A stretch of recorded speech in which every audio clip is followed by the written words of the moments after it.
Wine, whisky, brandy இவையெல்லாம் பழச்சாற்றிலிருந்து தயாரிக்கப்பட வேண்டிய பானங்கள் இல்லையா?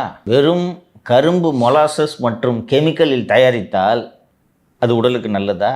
2.5 வருஷத்துக்கு முன்னாடி கொடவுனுக்கு போன சரக்கு இப்போ திருப்பி அனுப்பி பொங்கலுக்கு எல்லாம் வேகமாக குடிப்பாங்க, வித்துருட்டாங்க. போயிடாதப்பா கடைக்கு சொல்கிறாங்களாம். நான் இதே கேள்வியை கேட்டேன், நீ கேட்ட கேள்வி. ஏங்க இந்த இந்த சிங்கிள் மால்ட் விஸ்கி எல்லாம் ஏஜ் ஆக தானேங்க 12 இயர்ஸ் ஓல்டுன்னு போட்டு அதுக்கு அதிக காசுலாம் வாங்குவாங்களேங்க அப்படின்ட்டு கேட்டால், அதெல்லாம் பழச்சாறுலையும் ப்ராப்பரான மரக்குடுவையிலையும் தயாரிக்கக்கூடிய மதுபானங்கள்.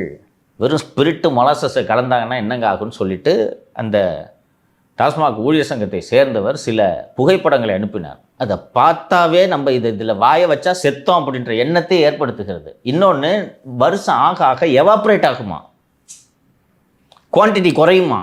இப்போ கடைக்கு நானே போகிறேன்னு வச்சுக்குவோம், போயிட்டு அங்கே பார்த்தோன்னே அது எவாப்ரேட் ஆகி 3 வருஷம் ஆனதுனால குறைஞ்சிருக்கும். இவங்க குஷ்டு எடுத்து கொஞ்சோண்டு குஷ்டு வச்சுருக்குறாங்க, தோணுமா தோணாதா? நிறம் மாறுகிறது. இதை விற்றே ஆகணும்னு 14 கோடி மதிப்புள்ள சரக்குகளை இறக்கிட்டாங்களாம் கொண்டு போய் கடைகள்.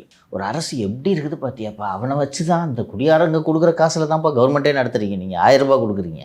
ரொம்ப வேதனை.